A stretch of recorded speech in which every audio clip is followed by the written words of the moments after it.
Hi, in this video, we're going to try to walk you through a normal trading day.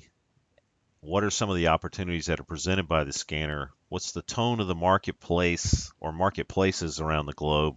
What are some of the sectors doing? And what are some of the relative instruments doing that may affect some of the global marketplaces that we're looking at, be it the crude oils of the world, the golds of the world, the U.S. Treasuries of the world, and things of that nature. So the first thing we're going to do is we're going to open our scanner. Here's what we see. We're going to take a look at these three main buttons: indices, ETFs, and dashboard. We're going to get into these custom built filters in a little bit here. We're also going to look at our futures and Forex. But the first thing I want to do is I just want to look at the globe. So I want to click on my indices button and I want to just see, what's some of the shining lights, if you will, that are happening on different time frames across the globe. And again, I personally trade a lot of these global indices and their underlying instruments, but for simplicity's sake, we're going to focus on the S&P 500. As you notice, the breadth ranking system to really populate this heat grid is based on these odometers. And these odometers right now, based on our TAS profile breadth being positive or negative, is on this time frame, our daily time frame, positive on the S&P 500. What does that exactly mean? I'm going to drill into this first of all, and I'm going to show you that we are taking the internals of the S&P 500 and we're doing an aggregated type math equation. It's relatively server intensive, I'll say that, and that means money. But we're gonna take a look at these numbers. 149 stocks in the S&P 500 are trading above profiles, 110 trading below, and 239 are trading within. That's a pretty high within number. I'll say that for starters. But remember, you're starting to get, as of today, real time as we look at this, and this is our price chart down below. You're starting to get a positive stance on our breadth. Now, I can go back and forth to our 4-hour and 1 hour, but I want to go back to our speed dials within the platform itself and show you that the 44.5% rounded off on our 240s, our number on our odometer on the S&P 500 heat grid within these profile odometers, and 57% on our 60-minute. If you'll notice, this blue area on our odometer within our daily, just like we talked about, a lot of the stocks in the S&P 500 are still trading within profiles, 239. Almost half the stocks in the S&P 500, 47.99%, are trading still within the balanced area. All right, so that amount of stocks relative to the S&P 500 in a non-weighted fashion. Remember, we're doing these calculations, throwing out the window the Apple being whatever 3% or 2 point something percent of the S&P 500, the ExxonMobil weighted, and things of that nature. This is a non-weighted pure version of what's going on with the internals of the S&Ps. Same for the 60 minute, same for the 240. If you'll notice, the 240's got a pretty big blue area there too, but the 60 minute, if I drill into this, this is our price action below here, and there's a lot of things that will go into trying to figure out the tide of the marketplace and where's your leverage points. But the biggest one to me is looking at our breadth calculation. I'm going to kind of just get rid of the middle ground here, and I'm just going to go strictly on crossovers. Back on January 20th, we kind of had some bottoming action with this overextension getting above 70%, which is not necessarily a turnaround situation. It's a target situation for shorts. All right, when you get that overextended, you got to be looking, especially on a short term, to start taking some weight off, and that was kind of the main points if you look back in time of these overextensions and where they may have picked some bottoms on some of the shorts as you were already in a breadth negative situation. But let's just kind of go to real time here, what's going on right now. We don't want to focus on what happened in the past. This is just for educational purposes. But as we turn positive, then it was kind of all systems going to short term. Short term had a little bit of a pullback back on the 25th. That told you that it was okay to be short, not okay to be long as far as the internals of the S&P 500 go. And then we obviously this morning, right on the opening, started turning positive and really haven't looked back and have actually widened out. So where are we at right now in the short term? We got 67% minus 10. Still not in an overextended situation to start taking longs off, but we'll get into that in just a second. Here's our 240s. Got a pretty clear signal today on the 240s also. But again, going back to our dailies, we're starting to get positive on these too. And now we've got a conflicting situation with our long-term breadth, which is our really, really long-term investor grade, if you will, as we turned negative back in the last part of December and kind of flirted with getting positive there, but really stepped on the gas pedal being negative for the long-term investor at the first of the year. Hopefully saving some people some points here because as this middle ground kind of really, really got high here, above 50% on our long term, which doesn't happen that often, to be honest with you, and then it kind of predicates market turns, as you can see, once we get into those big fat 50% areas. There's one, and then we had a market turn situation there. You can go back in time and examine this yourself, but as we look at this middle ground getting very, very populated, that's usually an indication of a big move one way or the other very soon, and that happened, and then we had the big move down, obviously. So, again, leaving that alone and just looking at what's going on today, we're just trying to figure out a normal trading day and kind of how we might traverse through the minefield. We're going to click on the S&P 500 ultimately and just kind of look at the internals, but I want to look at the ETFs also.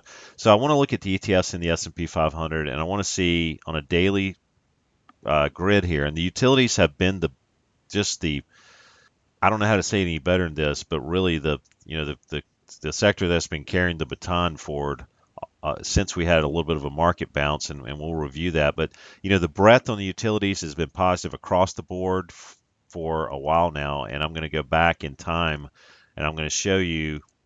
This started happening really on the 11th of January, or right, actually started happening into December. Utilities, we had a little bit of a hiccup there, but as you can see, price action on the utilities in the XLU has really just kind of marched forward no matter what, in the midst of a pretty serious market downturn.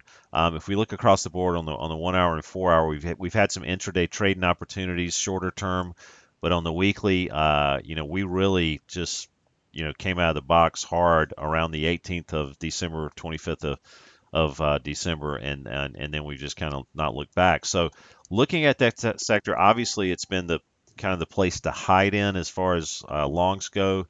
It hasn't been the sector at all to look at from the short side. If I look at the utilities, I'm going to drill down into this. You've got a lot of green across the board. That means a lot of stocks are trading either within profiles or above profiles. Okay, so what we wanted to do is flash forward towards the end of the trading day. We were kind of covering what's happening in the morning and the middle of the day. We wanted to kind of let the market do what it's going to do, and we wanted to try to leverage the power of this scanner and what we were talking about previously with this particular utilities sector that was the beacon of strength, if you will. And we want to look at the internal breadth calculations, and we want to see how this kind of has changed, but also basically point out this relative strength system that I love to use using the scanner, and look at how some instruments have acted relative to what was going on previously. Now, what was going on previously, if you remember, and I'm going to go into our futures section, I'm just going to first of all pick out our S&Ps here. I'm just going to show the chart on the S&Ps. This is our daily, this is our 4 hour. Remember, we have to pay attention to index future major inflection points. And we talked about this morning on my show, in fact, about this big number around 1904. We have to pay attention to those. When we reach those, no matter how happy we are and all the breaths are turning in the same direction, we've got to be able to look at those at least as target-rich environments for those particular moves. All right, those are kind of things that are going to have to either be breached or they're usually going to sell off of them. So in this case, we sold off. So I'm going to go back to my breadth. And again, we're going to try to circle the wagons here. We're going back to our index heat grid. I'm just going to remember the S&Ps were kind of way up there in our heat grid. Now they're kind of sitting down in the cellar. And what we want to do is just kind of examine what's happened here. So in the spirit of looking at sectors and trying to find the strong of the strong, this is a great example of what's going on here. We had our breadth crossover. We had at basically just the time frame that we caught that 240 unfair high. We had the Fed come out and speak a little bit here. Remember, there's that 2 o'clock number, crossover, breadth turns negative. But, again, we want to try to find things to trade that are always as least painful as possible if we're wrong. So what we did is we went into the ETF section. We picked out the utilities. There's a short term. We looked in here. We tried to find a couple, wins to put on the board. And look at this. A lot of the stocks in this particular sector, even though the futures haven't done exactly, the right thing, which was follow through on the north side, Our breadth on our XLU, the utilities, have stayed positive across the board. Not a lot of wavering moments here as the S&Ps have pulled back significantly, I might add. They pulled back about 25 S&P points since we were talking earlier.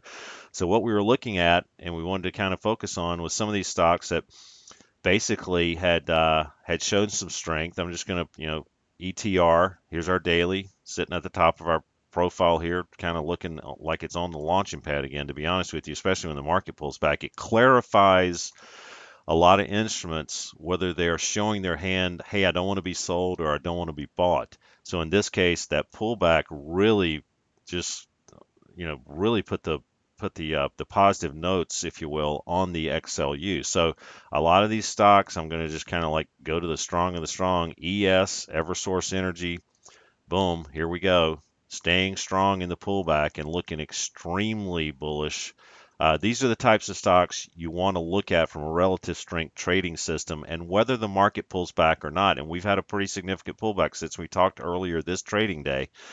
This particular sector was again one that we looked at. Let's, if we're going to buy things, let's buy the strong of the strong, and then let's drill into that sector that's showing the strength and actually buy the internals that are really showing strength. So as these utilities have continued to show strength, we've had some great picks on the board, and we've had some stocks to stay away from. To be honest with you, we've had some of these which were showing some weakness, the AEPs of the world, American Electric Power Company, some of these ones, CenterPoint Energy, all these are ones that we really want to probably try to avoid if we're trying to use a relative strength trading game. So in a nutshell, we've entered the day, we found some really good strength early in the day to buy.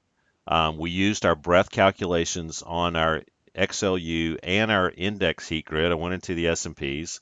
We had some really good notes happening here. We had a Fed announcement today, which, anything goes on that one. And we basically had been long all day until we reached that 240 unfair high and our breadth changed negative at the same time. Then it was really okay to be not long in a sense. But the XLU followed through. It was a place to hide in, and that's the premise of this video. How do you traverse through the day?